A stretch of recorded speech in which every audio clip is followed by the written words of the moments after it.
বিসমিল্লাহির রহমানির রহিম। সম্মানিত শিক্ষক মণ্ডলীগণ, আসসালামু আলাইকুম। ওয়েব বাজার বিডির পক্ষ থেকে আন্তরিক অভিনন্দন ও শুভেচ্ছা।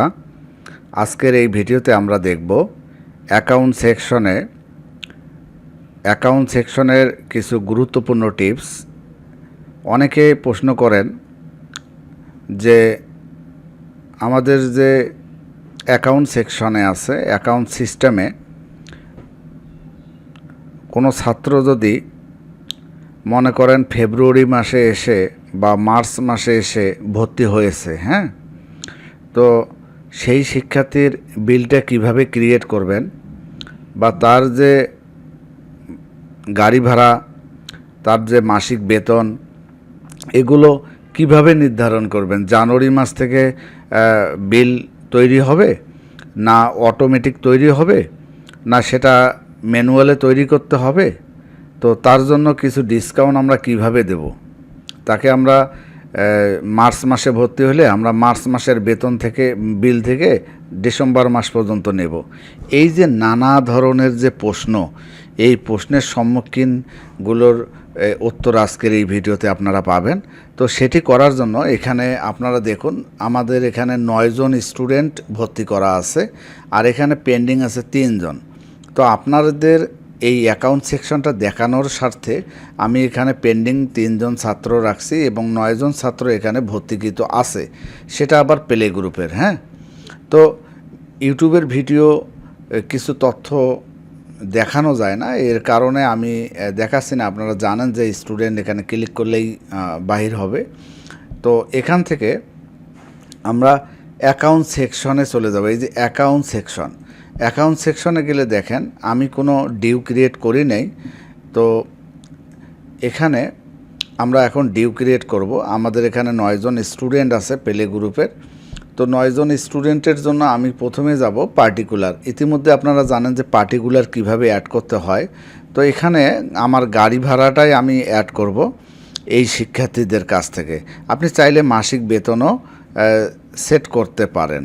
তো আমি এখানে গাড়ি ভাড়াটা দেখাই, মাসিক বেতনটা ওই সেম সিস্টেম। তো এখানে গাড়ি ভাড়া আমি অ্যাড করছি। এখানে এই ভিউতে যাব, এই ভিউতে ক্লিক করব। যাওয়ার পর দেখেন এই রকম ইন্টারফেসটা আপনাদের সামনে চলে আসবে। এই যে গাড়ি ভাড়া, তো প্লে গ্রুপের জন্য নির্ধারণ করব। আপনি চাইলে প্রতিটা ক্লাস অ্যাড করতে পারবেন এভাবে। তো এখানে প্লে গ্রুপ এখানে সেট করাই আছে। তো আপনারা এখানে ফিল্টারটা করবেন, দেখবেন যে কোন গ্রুপের জন্য। সব কিছু ঠিকঠাক থাকলে এখানে আপনি মান্থলি সেট আপটা দেবেন। এই যে মান্থলি, ওয়ান টাইম এবং মান্থলি। আপনি মান্থলি ক্লিক করার পর এরকম ইন্টারফেস আসবে। এখানে দেখুন আমি জানুয়ারি থেকে ডিসেম্বর পর্যন্ত বিলটা তৈরি করব। আপনারা জানেন যে কিবোর্ডের একটা বাটন আছে শিফট ধরে আপনি ডিসেম্বর পর্যন্ত সিলেক্ট করবেন, তাহলে জানুয়ারি থেকে ডিসেম্বর পর্যন্ত সিলেক্ট হয়ে যাবে। তো সিলেক্ট হওয়ার পর সকল শিক্ষার্থীদের আপনার যখন বিলটা তৈরি করবেন তখন অবশ্যই এখানে একটা অ্যামাউন্ট আপনাকে বসাইতে হবে। এখানে আপনাকে একটা অ্যামাউন্ট বসাতে হবে। তো আমি এখানে 10 টাকা বসালাম, এখানেও 10 টাকা বসালাম। তো আমি যেহেতু ম্যানুয়ালে ছাত্রদের কাছ থেকে এখানে ক্লিক করব, এই যে এইখানে ক্লিক করব। এখানে ক্লিক করলে এটা বাহির হবে। তো এখান থেকে নিচের দিকে আসব। দেখুন আমার এখানে যে শিক্ষার্থীগুলো আছে, টোটাল শিক্ষার্থীগুলো আপনাদের এখানেও দেখাবে। এরকম করে দেখাবে। তখন আপনি কি করবেন, এখানে টোটাল সিলেক্ট করবেন। সিলেক্ট করার পর আপনি যে ছাত্রদের কাছ থেকে যত টাকা বিল নেবেন বা গাড়ি ভাড়া নেবেন সেইভাবে এখানে নির্ধারণ করবেন। অবশ্যই এই টিকমার্কগুলো তুলে দিতে হবে। তো আমি এখানে কি করলাম, টিকমার্কগুলো তুলে দিলাম। তুলে দিয়ে আমরা যে ছাত্রকে শুধুমাত্র বিল দিছি, মানে এই 1 টাকা দিছি, সেই ছাত্রকে আমরা টিকমার্ক দেব এবং এখানে এই যে 2 টাকা, এই 2 টাকে আমরা টিকমার্ক দেব। বাকি সবগুলো কিন্তু আমরা হাইড করে দিয়ে আমরা সেভ দেব। এখন আমরা যদি এডিটে যাই, সম্মানিত শিক্ষক মণ্ডলী, এখানে অবশ্যই টিকমার্ক দেওয়ার আগে আপনাকে চিন্তা করতে হবে যে সকল ছাত্রকে টিকমার্ক দেবেন তারাই শুধু বেতন নির্ধারণ হবে। তো এখন আমি 2 জন শিক্ষার্থীকে দিলাম, 2 জন শিক্ষার্থীর বেতন কিন্তু এখানে আমরা দেখতেছি। দেখুন তো আমরা যদি টিকমার্ক সকলকে দিই, সকলের কিন্তু বেতন যদি 0 এখানে থাকে কিন্তু এই অ্যামাউন্টটা তখন কাজ করবে। আশা করি আপনারা বুঝতেছেন।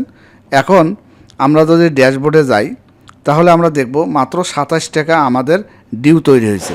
আমরা যদি এখানে যাই এখন প্লে গ্রুপ সার্চ দিয়ে দেখুন এখানেও কিন্তু এখন 27 টাকা তৈরি হয়েছে, অর্থাৎ একজনের 1 টাকা করে আর একজনের হচ্ছে 2 টাকা করে। তো এভাবে কিন্তু আমরা বেতন নির্ধারণ করে দিতে পারি। তো আপনার প্রশ্ন আছে যে শিক্ষার্থীটা নতুন ভর্তি হবে, যার জন্য আজকের এই ভিডিওটি করা, সেই ভিডিওটির এখন আমরা সিস্টেমটা শিখব। তো আমাদের এইমাত্র একজন ছাত্র আমরা ভর্তি করাবো। ভর্তি করার পর সেই শিক্ষার্থীর আমরা মনে করেন যে মার্চ মাসে সে ভর্তি হয়েছে। এখন এই যে এখানে পেন্ডিং থেকে আমরা একটা ছাত্র এখানে এই যে স্টুডেন্ট এখানে আছে, দেখুন নাম আছে 11। তো আমরা এই 11 নামটাই আমরা এখানে অ্যাপ্রুভ করব। আমরা অ্যাপ্রুভ করলাম। এখন শিক্ষার্থীটিকে যদি আমরা দেখতে চাই স্টুডেন্ট লিস্টে, দেখুন এখানে 11 যে স্টুডেন্টটা মানে আমরা 11 যে স্টুডেন্টের নাম এখানে, সেই নামটা কিন্তু এখানে চলে আসছে। তো এই শিক্ষার্থীর আইডি হচ্ছে এটা, হ্যাঁ, এই শিক্ষার্থীর আইডি হচ্ছে এটা কপি করলাম। এখন আমরা অ্যাকাউন্ট সেকশনে যাব। অ্যাকাউন্ট সেকশনে যাওয়ার পর আমরা ঠিক ওই সেটআপে যাব, পার্টিকুলার থেকে আমরা আবারও যাব এই পার্টিকুলারে। তো আমাদের ওই ছাত্রটা প্লে গ্রুপের আমরা জানি। তো আমরা কোথায় যাব? এখানে এই এডিট অপশনে যাব। এডিট অপশনে যাওয়ার পর আমরা এখানে চলে যাব কন্ট্রোল F। এখানে কিন্তু সার্চ দিলে তখন আসবে না, তখন আপনাকে সার্চ দিতে হবে কন্ট্রোল F দিয়ে। এখানে সার্চ দেওয়ার সাথে সাথে দেখুন আমরা যে কন্ট্রোল F দিলাম, দেওয়ার সাথে সাথে এই ছাত্রর তথ্য চলে আসছে। তো আমরা কি করব? এখানে টিকমার্ক দেব এবং এর যে গাড়ি ভাড়া বা মাসিক বেতন সেটা আমরা এখানে নির্ধারণ করে দেব যে এর বেতন হচ্ছে 3 টাকা। 3 টাকা করে আমরা এখানে সেভ দিলাম। এখন কিন্তু এটি সেভ হয়ে গেছে। আমরা যদি আবারও দেখি তাহলে আমরা দেখতে পারবো এখানে এডিট বাটনে যদি যাই, এডিট বাটনে যদি আমরা যাই তাহলে দেখুন সম্মানিত শিক্ষক মণ্ডলী এখন কিন্তু 3 জন স্টুডেন্ট হয়ে গেছে।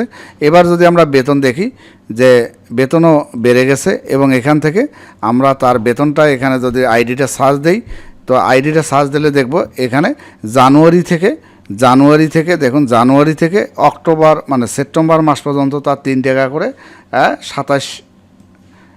27 টাকা কিন্তু তৈরি হয়ে গেছে। তো আপনারা চাচ্ছেন যে জানুয়ারি, ফেব্রুয়ারি, মার্চ এই 3 মাসের বেতন তার মৌকুব করে দেবেন বা বাদ দেবেন, দিয়ে এপ্রিল মাস থেকে তার বেতন ধরবে।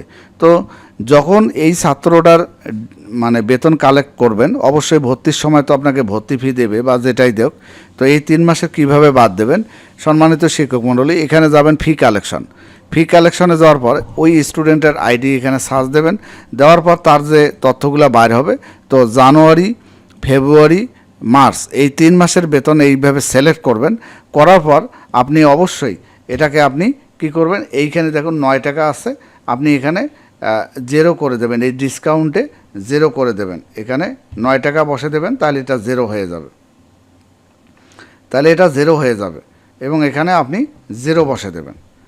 তাহলে এখানে 9 টাকা ডিসকাউন্টে দিলেন, এই 3 মাসের বেতন দিয়ে আপনি 0 করে দিলেন, তাহলে দিয়ে আপনি এখানে সিলেক্ট করে দেন এটা পেমেন্ট। এখন কিন্তু তার 0 বেতন আসলো। এই 3 মাসের বেতন যদি আপনি হিসাব করেন অন্যান্য স্টুডেন্টের মতো, আপনি যদি অন্যান্য স্টুডেন্টের মতো এখানে যান ডিউ রিপোর্টে যদি যান, এখানে আপনার ড্যাশবোর্ডে আছে ডিউ রিপোর্ট। এখন যদি ওই স্টুডেন্টের সার্চ দেন তাহলে আপনি দেখবেন তার 3 মাসের বেতন কিন্তু নাই। এখন দেখেন এপ্রিল থেকে তার বেতন নির্ধারণ হয়ে গেছে। আবার যদি আপনি পেমেন্টে যান, যে ট্রানজ্যাকশন রিপোর্ট এখানে যদি যান, তাহলে আজকে কিন্তু আপনার যে আয়টা হলো সেটা কিন্তু এখানে দেখাবে না, কারণ ওটা আপনি 0 করে দিয়েছেন। তো এই সিস্টেমে আপনাদেরকে কিন্তু যে আয় ব্যয়ের হিসাব বা আপনার শিক্ষার্থীদের ওপর বেতন ধার্য করা, এটা কিন্তু এই সিস্টেমে আপনাকে করতে হবে। তো ধন্যবাদ সবাইকে, ভালো থাকবেন, আল্লাহ হাফেজ।